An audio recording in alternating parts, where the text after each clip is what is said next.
السلام علیکم ورحمۃ اللہ وبرکاتہ۔ نحمده ونصلي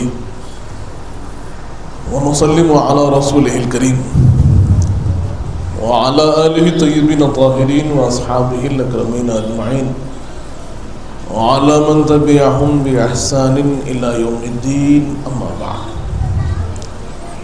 وقال تعالى في شان حبيبه الكريم: إن الله وملائكته يصلون على النبي يا أيها الذين آمنوا صلوا عليه وسلموا تسليما، اللهم صل على سيدنا محمد وعلى آل سيدنا مولانا محمد وبارك وسلم۔ برادران عزیز، جیسے آپ سب سماعت فرما رہے تھے کہ ہم نے ایک سلسلہ شروع کیا تھا، اس کے اندر ہم حقوق العباد پر گفتگو کر رہے تھے، اور ہم نے ان باتوں کو جانا تھا کہ حقوق العباد میں والدین کا حق کیا ہے، اولاد کا حق کیا ہے، پڑوسی کا حق کیا ہے،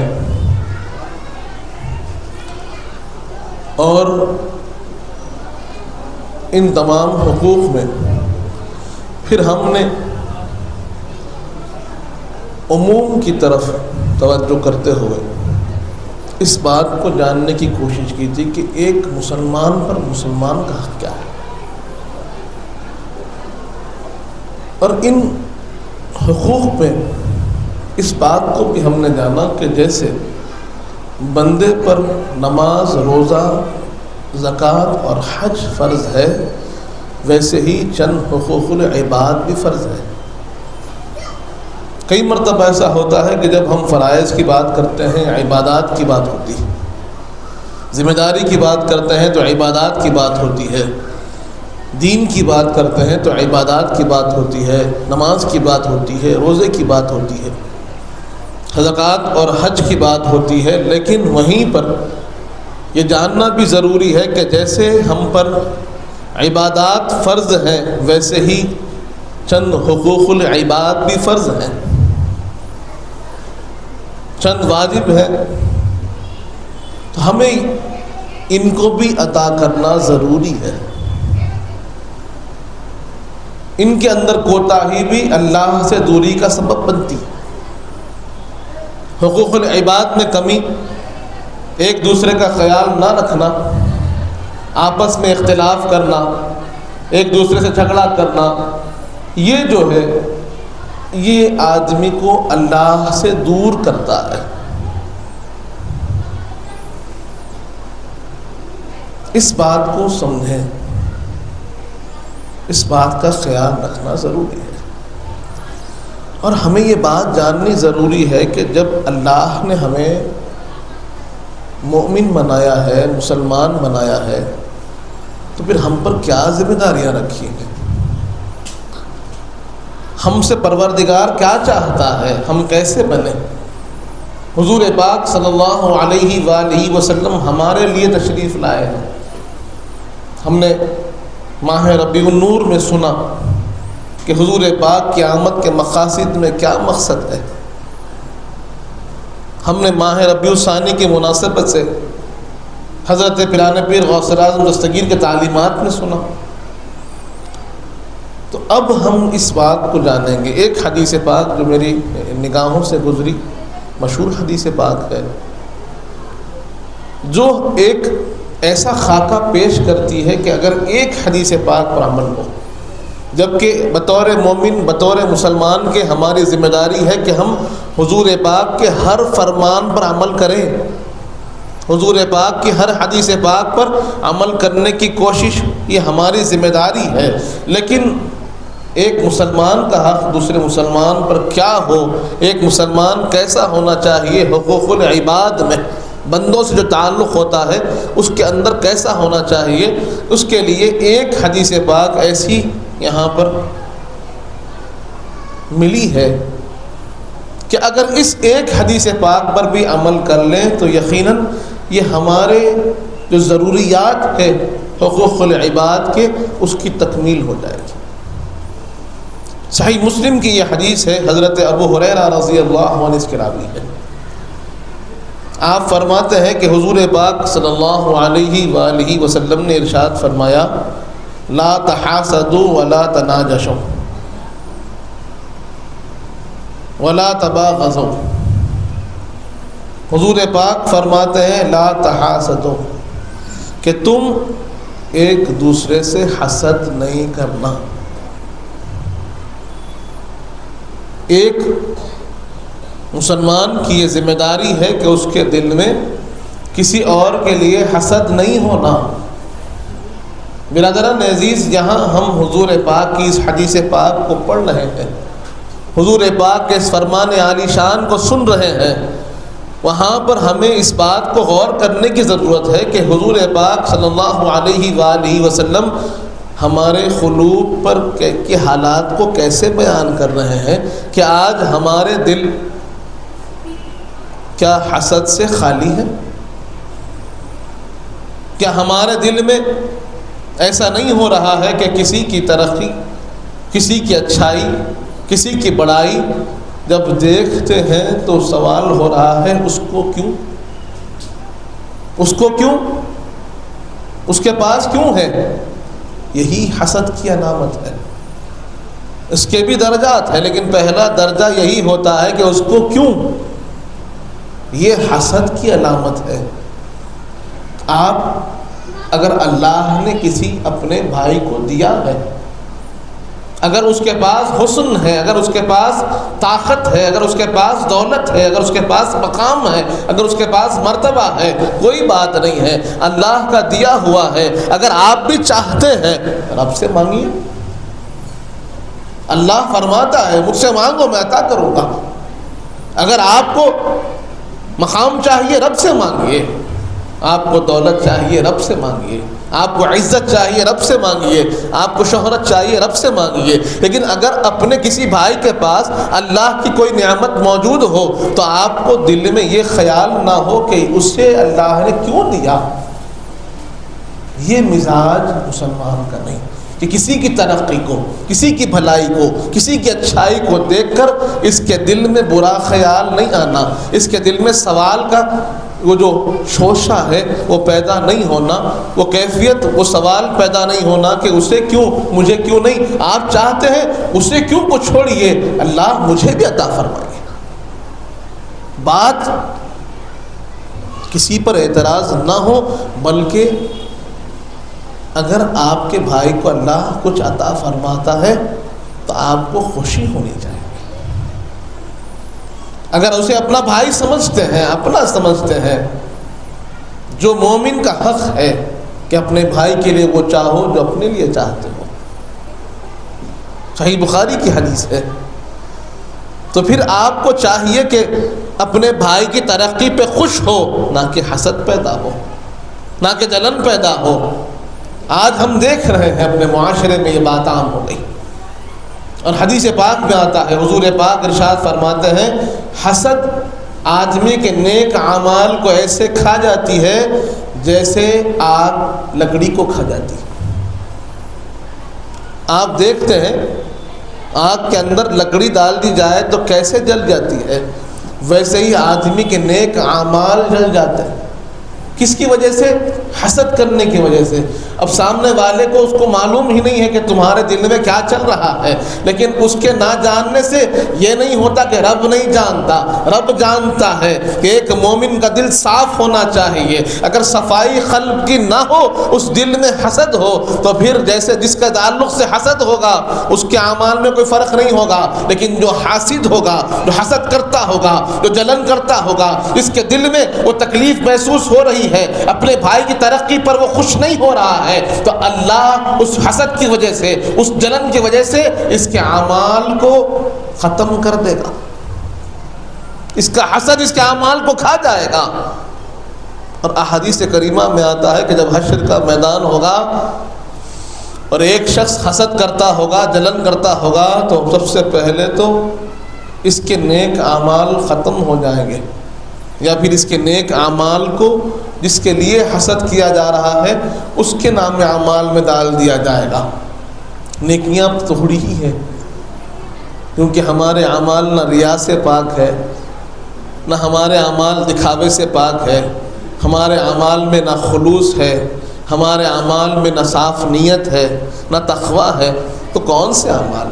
پہلے ہی ہمارے اعمال ٹوٹے پھوٹے، پہلے ہی ہمارے عمل میں کمزوریاں ہیں، اب اس کے بعد پھر ہمارے دل میں اگر حسد ہوگا، ہمارے دل میں اگر اپنے بھائی کے لیے جلن ہوگی، تو حضور پاک فرماتے ہیں کہ تمہاری نیکیوں کو رب اٹھا کر اس بھائی کے حق میں ڈال دے گا جس سے تم جلتے تھے، جس سے تم حسد کرتے تھے، اس کے حق میں تمہاری نیکیاں چلی جائیں گی۔ اب نیکیاں ختم ہو گئی ہے، کیا کیا جائے؟ تو اس کے گناہوں کو نکال کر تمہارے نام اعمال میں ڈال دیا جائے۔ وجہ کیا بن رہی ہے؟ حسد۔ حسد کا معاملہ یہ ہوتا ہے کہ سامنے والے کوئی تکلیف نہیں ہوتی، ساری تکلیف حاسد کو ہی ہوتی ہے کہ یہاں دنیا میں ہے تو جل رہا ہے، دنیا میں ہے تو دل جل رہا ہے، اور آخرت میں سارے نام اعمال سے آپ کی نیکیاں چلی جاتی۔ اسی لیے سب سے پہلا حکم جو حضور پاک نے عنایت فرمایا، کیا فرمایا؟ لا تحاسدوا، کہ تم ایک دوسرے سے حسد نہیں کرنا۔ حسد کرنے سے کوئی فائدہ نہیں ہوتا، جلن ہونے سے کوئی فائدہ نہیں ہوتا۔ جیسے میں نے عرض کیا، اگر آپ چاہتے ہیں کچھ ہونا، رب سے مانگیے، وہ غنی ہے، وہ صمد ہے، وہ رزاق ہے، وہ رحمان و رحیم ہے، اس کے خزانے میں کیا کمی ہے؟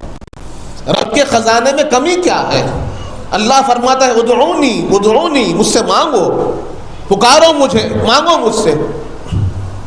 لیکن ہمارا معاملہ ہے کہ ہماری نگاہیں لوگوں سے ہٹتی ہیں، لوگوں سے ہماری نگاہیں ہٹ کیوں نہیں رہی ہیں؟ ہماری نگاہیں رب کی بارگاہ میں کیوں پیش نہیں ہوتی؟ ہماری نیتیں اللہ کی بارگاہ میں کیوں نہیں جاتی؟ ہماری فکریں اللہ کی بارگاہ سے کیوں نہیں جڑ جاتی؟ آپ کو جو مانگنا ہے، جو ترقی چاہیے، جو بلندی چاہیے، جو مقام چاہیے، جو مرتبہ چاہیے، جو دولت و مال چاہیے، عزت و آبرو چاہیے، حسن و جمال چاہیے، جس انداز کی طاقت آپ کو چاہیے، آپ کا رب آپ کو عطا فرمائے گا۔ سلیقہ زندگی سیکھیے، سلیقہ دعا سیکھیے، رب کی بارگاہ میں پیش ہونے کا سلیقہ سیکھیے، اور اللہ کے بارگاہ میں صحیح طریقے سے، صحیح انداز سے مانگیے، رب عطا فرمانے والا ہے، عطا فرمائے گا۔ برادران عزیز، ہمارا فرض ہے کہ اپنے رب کی بارگاہ میں جائیں، اپنی نگاہوں کو لوگوں سے ہٹائیں، لوگوں کے لیے اپنے افکار کو مصروف نہ رکھیں، اپنے اذہان، اپنے قلوب کو رب کے راستے پر ڈالیں، اور دل کو حسد سے پاک کیجیے، کیونکہ حسد صرف اور صرف نقصان دیتا ہے۔ اور یہاں پر جو صیغہ حضور پاک نے ارشاد فرمایا کہ آپس میں ایک دوسرے سے حسد کرنا، یعنی دونوں طرف سے بھی معاملہ ہو رہا ہے۔ ایسا نہیں ہے کہ ایک چڑھتا ہی جا رہا ہے اور دوسرا، ایسا نہیں، اس کے دل میں بھی حسد پایا جا رہا ہے، ہمارے دل میں بھی پایا جا رہا ہے، وہ کسی کے لیے، ہم کسی کے لیے، یہی معاملہ چل رہا ہے۔ دلوں کو پاک کرنا ضروری ہے، دلوں کی صفائی ضروری ہے، اور پہلا قدم جو ہمیں اٹھانا ہے کہ کسی سے حسد نہ کیجیے، کسی سے حسد مت کیجیے، کوئی فائدہ ہونے والا نہیں، کسی کی ترقی کو دیکھ کے جلنے سے کوئی فائدہ ہونے والا نہیں ہے۔ ہم اپنے بھائیوں میں، اپنی بہنوں میں یہ باتوں کو دیکھتے ہیں، چھوٹی چھوٹی چیزوں پر آج تو حسد ہو رہا، چھوٹی سی چیز پر کسی نے کچھ خرید لیا، آدمی کے دل میں محسوس ہو رہا ہے کہ ایسا کیوں ہو گیا، کیسے مل گیا، کہاں سے مل گیا۔ یہ مزاج اسلامی مزاج نہیں ہے۔ اس بات کو سمجھیے کہ اگر ایک مومن کے دل میں یہ خیال آ رہا ہے، اس کا مطلب ہے کہ تم راستے سے بھٹک رہے ہو۔ نہیں، یہ تو عام بات ہے، اگر عام بات ہے تو غلط بات ہے۔ کوئی گناہ عام ہونے سے صحیح نہیں ہو جاتا۔ کوئی چیز اگر غلطی ہے، خرابی ہے، گناہ ہے، خطا ہے، اسے اللہ نے منع کیا، حضور پاک نے منع کیا، اگر معاشرے میں پھیل جاتی ہے تو وہ جائز نہیں ہو جاتی۔ اس کے منع کا حکم قرآن و حدیث میں ہے۔ اگر سب مل کے کرنے لگے تو جائز نہیں ہو جاتا. آج لوگوں میں یہ بات بھی عام ہو رہی ہے, لوگ آج اس بات کی طرف توجہ دے رہے ہیں, سب کر رہے ہیں. ارے سب کرنے سے کیا ہوتا ہے؟ جب حضور پاک تشریف لائے مکے کی سرزمین پر تو وہاں پر بھی گناہ عام تھے. حضور پاک کا کردار تھا, حضور پاک کی ذات گرامی تھی جو تنہا کھڑی ہوئی, اور آپ کی ایک شخصیت ایسی کھڑی ہوئی کہ سارا عالم بدل گیا. ہم ان کے غلام ہیں. ہم یہ نہیں کہہ سکتے کہ گناہ چل رہا ہے, گناہ ہو رہا ہے تو ہم بھی دھارا میں بہتے رہے. نہیں, ہم حضور پاک کے اس غلامی کا حق ادا کریں گے, اور سب گناہ کی طرف ہو ہم کھڑے ہو کر بتائیں گے کہ ہم آقا کے غلام ہیں. سب ایک طرف جائیں کوئی بات نہیں, ہم اس طرف جائیں گے جس طرف ہمارے آقا تشریف لے گئے. وہ راستہ جو حضور پاک کا راستہ ہے اس پہ چلیں گے. سب گناہ کی طرف چلیں تو کیا ہم گناہ کی طرف چلیں گے؟ نہیں, یہ سوچ, یہ فکر غلط ہے. اسی لیے حضور پاک نے کیا فرمایا؟ پہلا حکم حدیث پاک کا کہ تم حسد نہیں کرنا. حضور پاک کا حکم ہے, اور ہم حضور پاک کے غلام ہیں, حضور پاک کے امتی ہیں, اور ہمارا یہ فرض ہے کہ اپنے آقا کے ہر حکم پر چلنے والے بنے, چاہے وہ کسی کے تعلق سے ہو. اب ہمارے دل میں حسد نہیں رہنا چاہیے. برادران عزیز, دوسری چیز حضور پاک نے ارشاد فرمائی وَلَا تَنَاجَشَوْا. کیا فرمایا؟ کہ ایک دوسرے کو دھوکہ نہیں دینا, ایک دوسرے کو دھوکہ نہیں دینا. آج معاملہ یہ ہو رہا ہے کہ کسی بھائی کو دھوکہ مل رہا ہے تو بھائی سے. ایک مسلمان عام زندگی میں دھوکہ کھا رہا ہے تو اپنے مسلمان بھائی سے. اس کے مال کے اندر دھوکہ بھائی سے مل رہا ہے, کاروبار میں دھوکہ بھائی سے مل رہا ہے, رشتہ داری میں دھوکہ بھائی سے مل رہا ہے, حقوق میں دھوکہ بھائی سے مل رہا ہے. جبکہ حضور پاک نے ایسی مثال ہمارے سامنے دی ہے, قرآن جن کی تعریف کرتے ہوئے فرما رہا ہے رحماء بینہم. صحابہ اکرام کی تعریف قرآن کرتا ہے, اہل اسلام کی تعریف قرآن کرتا ہے. رب ذوالجلال فرما رہا ہے کہ حضور پاک کے غلاموں کا یہ معاملہ ہوتا ہے کہ ایک دوسرے کے ساتھ ہمیشہ رحم کا معاملہ کرتے ہیں, دھوکہ اور ظلم کا معاملہ نہیں کرتے. آج ہو کیا رہا ہے؟ کون ہے جو بھائیوں کا مال کھا رہا ہے؟ کون ہے جو بہنوں کے حقوق ادا نہیں کر رہا ہے؟ کون ہے جو آج ایک دوسرے کے ساتھ دھوکہ دہی کر رہا ہے, چاہے مال کے ذریعے سے ہو چاہے چیزوں کے ذریعے سے ہو؟ کون ہے؟ آپ دیکھیں گے کہیں نہ کہیں مسلمان ہے. پھر کیسے ہو سکتا ہے کہ حضور پاک کی جو تربیت ہے, حضور پاک کا جو راستہ ہے, ہم اس سے ہٹتے چلے جا رہے ہیں؟ جس چیز کو حضور پاک نے سختی سے منع فرمایا آج ہمارے اندر عام نظر آ رہی ہے. آج ہم کاروبار کے اندر خصوصاً ہم اپنے بھائیوں کو دیکھتے ہیں کہ ان کے پاس دھوکہ عام ہو گیا.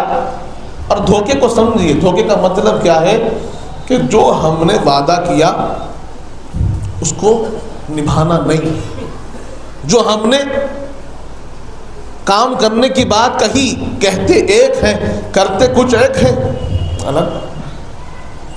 آج نہیں ہو رہا ہے. کون دھوکہ دے رہا ہے؟ بھائی ہی بھائی کو دھوکہ دے رہا ہے. جبکہ حضور پاک نے واضح طور پر فرما دیا کہ تم ایک دوسرے کو دھوکہ نہیں دینا, دل میں صفائی رکھنا. لیکن ایسا نہیں. اور افسوس کی بات یہ ہے کہ بہت سے لوگ کہتے ہیں کہ نہیں ہم نے دیا تو نہیں, دیا نہیں کیونکہ موقع ملا نہیں. آج بات یہ ہو رہی ہے اگر موقع بن جائے, اگر حالات سازگار ہو جائے تب کیا ہوگا؟ کیا خدا نہ خواستہ ہمارے ذہنوں میں یہ فکر نہیں ہے کہ ایسا ہو جائے تو کر لیں گے, ویسا ہو جائے تو کر لیں گے؟ نہیں, آپ کے ذہن اور فکر بھی صاف ہونا کہ اگر ایسا موقع خدا نہ خواستہ آ جائے کہ جہاں پر آپ کو وفا کرنے کی ضرورت ہو تو پھر وفا کرنا, دھوکہ نہیں دینا. ایک مومن کی شان یہ ہوتی ہے کہ وہ دھوکہ نہیں دیتا, اس کے مزاج میں دھوکہ نہیں ہوتا, سچائی ہوتی ہے, حق پرستی ہوتی ہے. برادران عزیز, افسوس کی بات یہ ہے کہ آج ہم روز مرہ زندگی میں دھوکہ دیتے ہیں, لیکن اگر ہم حضور پاک کے وہ صحابہ اکرام کو اگر دیکھیں پڑھیں، حضور پاک نے کیا تربیت دی ہے، کیا انداز دیا، تو اگر وہ جنگ میں ہو تو دھوکہ نہیں دیتے تھے، جنگ میں بھی دھوکہ نہیں دیتے تھے، حالات کتنے ہی مشکل کیوں نہ ہو وہ کبھی اپنے راستے کو نہیں بدلتے تھے، اپنے کردار کو نہیں چھوڑتے تھے، اپنے اخلاق کو نہیں چھوڑتے تھے۔ اور آج ہم چھوٹی چھوٹی چیزوں کے لیے حضور پاک کے حکم کو چھوڑ رہے ہیں، چھوٹی چیز کے لیے ہم حضور پاک کے حکم کو چھوڑ دے رہے ہیں۔ اس کے بعد پھر دعویٰ ہے نہیں ہم غلام ہیں، ہم حضور پاک کے چاہنے والے ہیں۔ چاہنے والوں کا کردار بتاتا ہے کتنے چاہنے والے ہیں، ان کا انداز زندگی بتاتا ہے وہ کس راستے پہ چل رہے ہیں۔ اگر حقیقت میں چاہنے والے ہوں گے تو اپنے آقا کے حکم کو کبھی نہیں چھوڑیں گے، کسی حال میں حضور پاک کے حکم کی مخالفت نہیں ہوگی۔ لیکن آج ہم دیکھ رہے ہیں چھوٹی چھوٹی چیزوں پر، چھوٹی چھوٹی باتوں پر، چھوٹے چھوٹے کاموں میں ہم حضور پاک کے حکم کی مخالفت کر رہے ہیں۔ جھوٹ عام ہو گیا ہے، حسد عام ہو گیا ہے، دھوکہ عام ہو گیا ہے، ظلم عام ہو گیا ہے۔ کیسے پھر ہم یہ توقع کرتے ہیں کہ پھر ہمیں قیامت میں حضور پاک کی شفاعت ملے گی؟ کیا منہ لے کر جائیں گے؟ کیا ہم نے کبھی یہ خیال کیا؟ رب اگر ہم سے پوچھے کہ میں نے تمہیں دنیا کی سب سے بڑی نعمت دی تھی کہ جس نعمت کے طلب میں انبیاء نے خواہش کی، انبیاء نے دعائیں مانگی کہ ہم حضور پاک کے امتی بننا چاہتے ہیں، وہ اعزاز ہم نے تمہیں دیا اور تم نے اس نعمت کا کیا کیا، اس اعزاز کا کیا کیا، اس مقام و بلندی کا تم نے کیا کیا؟ برادران عزیز یہ سوال ہم سے ہوگا، اپنے دلوں کو صاف کرنے کی ضرورت ہے۔ دھوکہ دینا، حسد کرنا یہ مومن کی شان نہیں، یہ مسلمان کا انداز زندگی نہیں ہوتا۔ کسی بھی معاملے میں ہو اپنے آپ کو حضور پاک کے حکم کے موافق چلانے کی کوشش کریں۔ تیسرا حکم حضور پاک نے دیا وَلَا تَبَاغَضُوا، کہ ایک دوسرے سے بغض مت رکھو۔ اب جب یہ حدیث پاک سنتے ہیں تو ایسے محسوس نہیں ہو رہا کہ حضور پاک ہمارے حالات کو بیان کر رہے ہیں؟ کیا ہمارے دل آج بغض سے پاک ہے؟ آج ہمارے دل میں کسی نہ کسی کا بغض تو پل رہا ہے، کسی نہ کسی کی مخالفت تو پل رہی ہے، کسی نہ کسی کے لیے نفرت تو پل رہی ہے، اور وہی چیز کو حضور پاک فرمانا چاہتے ہیں۔ حضور پاک فرماتے ہیں کہ تمہارا دل ہے تو اللہ کی محبت کے لیے ہے، حضور پاک کی محبت کے لیے ہے، اچھی فکر اچھی سوچ کے لیے ہے۔ اپنے دل کو بغض سے پاک کر دو۔ اگر سامنے والا کوئی برائی کرتا ہے تو ضروری نہیں ہے کہ تم برائی کا جواب برائی سے دو۔ سامنے والا اگر اپنے انداز کو خراب رکھتا ہے، سامنے والے کا کردار اگر خراب ہے تو آپ اپنے کردار کو خراب کر لیں، یہ مزاج اسلام نہیں ہے۔ مزاج اسلام سکھاتا ہے کہ جو حضور پاک کے تعلیمات ہے اسی پر آپ کو ہمیشہ چلنا ہے، جو حضور پاک نے آپ کو سکھایا ہے اسی پر آپ کو ہمیشہ چلنا ہے۔ اور ایک مومن کی شان یہ ہوتی ہے کہ اس کا دل صاف ہوتا ہے، اس کا دل پاک ہوتا ہے، اس کے دل میں اچھائی اور سچائی ہوتی ہے، اس کے دل میں نفرت نہیں ہوتی، اس کے دل میں بغض نہیں ہوتا۔ برادران عزیز آج ہمارا معاشرہ اس گناہ میں مبتلا ہو چکا ہے کہ دلوں میں نفرت عام ہو گئی۔ آج بھائی بھائی میں محبت کم، نفرت زیادہ نظر آتی ہے، بغض زیادہ نظر آتا ہے۔ گھروں کے حالات ایسے ہو گئے ہیں کہ یہاں بیٹھے تو ان کی برائی، وہاں بیٹھے تو ان کی برائی۔ یہ برائی جو زبان سے نکل رہی ہے یہ اس بات کی علامت ہے کہ تمہارے دل میں ان کے لیے بغض ہے۔ جو کر رہا ہے اس کے دل میں بھی بغض ہے، جو سن رہا ہے اس کے دل میں بھی بغض ہے، تبھی تو وہ کان لگا کر سن رہا ہے۔ برادران عزیز یہ مزاج اسلام نہیں ہے۔ آج یہ چیزیں آج ہمارے اندر عام نظر آ رہی ہیں۔ کتنی افسوس کی بات ہے کہ جس کو حضور پاک نے منع فرمایا آج ان کے غلاموں کے گھروں میں وہ گناہ نظر آ رہے ہیں۔ تو برادران عزیز ہماری یہ کوشش ہونی چاہیے کہ اپنے خلوق نفرت سے پاک ہو، نفرت سے پاک ہو۔ اور اس کی ایک بنیادی وجہ کیا ہے؟ اس کی ایک بنیادی وجہ یہ ہے کہ ہم یہ سمجھتے ہیں کہ جو کچھ کرنا ہے ہم کو کرنا ہے، جو ہوگا ہمارے حساب سے ہوگا، اور جب نہیں ہوتا تو پھر یہ خرابیاں پیدا ہونے لگتی ہیں۔ بندے کو اس بات کو سوچنا ہوگا کہ بندہ یقیناً کوشش اور عمل کے کسب کا اختیار رکھتا ہے، لیکن اللہ رب العزت کی شان ہے، اس کی قدرت ہے جو سارے کاموں کی کارساز ہے۔ ہر ایک عمل جو ہوتا ہے وہ رب کے حکم سے ہی ہوتا ہے، بندہ صرف کاسب فعل ہے۔ ہم کس نیت سے کام شروع کر رہے ہیں اس نیت پر دار و مدار ضرور ہے، لیکن کام کی کامیابی ساری اللہ کے فضل پر، اس کے کرم پر ہے۔ تو آپ کو ہم کو کام کرنا ہے اور کام میں حسن نیت رکھنا ضروری ہے، اور اس حسن نیت کے لیے یہ تمام جو نیگیٹو تھاٹس ہے اس کو نکالنا ہوگا، جو برائیاں ہیں افکار کی اس کو نکالنا ہوگا، لوگوں کے لیے جو بری سوچ ہمارے قلب میں ہے اسے نکالنا ہوگا، تبھی دل روشن ہوگا۔ یہ حسد، بغض، نفرت، دھوکہ دینا، ظلم کرنا، ایک دوسرے کے لیے برائی کی فکر رکھنا، یہ ہمارے قلب کو تاریک کرتی ہے۔ یہ تمام جو خیالات، افکار ہیں، یہ دل کو کالا کرتے ہیں، دل پر زنگ چڑھتا ہے ان کی وجہ سے، اور جو روشنی ہے، نور، جو ایمان کا نور، جو شمع ایمان کی جل رہی ہے اور اس کی روشنی جو پھیلنی چاہیے نہیں پھیل رہی ہے، ان گناہوں کی وجہ سے۔ یہ جو پردے پڑ رہے ہیں، بار بار دھبے پڑ رہے ہیں، اس کو دور کرنا ہوگا، اور اس کا بہترین طریقہ اللہ کا ذکر ہے۔ برادران عزیز، تو ہم نے آج 3 چیزوں کے بارے میں جانا جسے حضور پاک نے منع کیا۔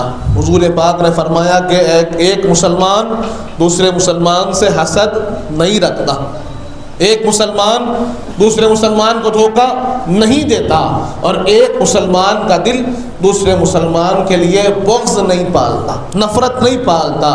حضور پاک فرما رہے ہیں اس سے بڑھ کر ہمارے لیے کوئی اور بات نہیں ہو سکتی۔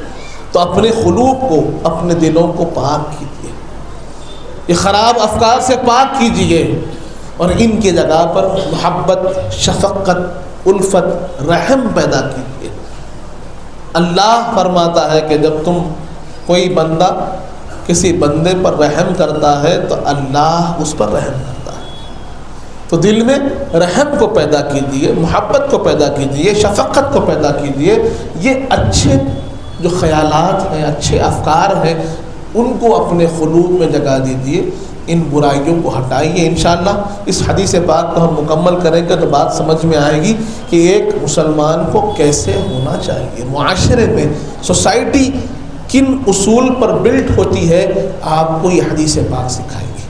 اللہ تعالیٰ سے دعا ہے مالک جب تک زندہ رکھ، سلام پر رکھ، موت ایمان پر دے، وقت نزا حضور پاک صلی اللہ علیہ وآلہ وسلم کا دیدار نصیب فرما مالک، ہمیں نیک اور صالح متقیوں پرہیزگار بنا، ہمارے گناہوں کو معاف فرما، ہمارے گناہوں کو نیکیوں سے تبدیل کر دے مالک، ہم میں جو پریشان حال ہے ان کی پریشانیوں کو دور فرما، ہم میں جو بیمار ہیں انہیں شفاء کاملہ عطا فرما، ہم میں جو مقروض ہیں ان کے قرضوں کو عطا فرما، جو بچیاں بیٹھی ہوئی ہے ان کا نصیبہ نیک فرما، جن کی شادیاں ہو چکی ہیں ان کی زندگیوں میں خوشیاں عطا فرما، جو کچھ کہے ہیں، جو کچھ سنے ہیں اس پر عمل کرنے کی توفیق عطا فرما۔ حضور پاک صلی اللہ علیہ وآلہ وسلم کا سچا غلام و امتی بنا مالک، اہل بیت اطہار کا سچا غلام بنا، صحابہ کرام کا چاہنے والا بنا، اولیاء اللہ کا چاہنے والا بنا، ان کے بتائے ہوئے راستے پر چلنے کی توفیق عطا فرما۔ وصلی اللہ تعالی علی خیر خلقہ سیدنا محمد وعلی آلہ وصحبہ وسلم، والحمد للہ رب آپ کا محتاج کرم ہے، نسبت کی قسم ہے، نسبت کی قسم ہے۔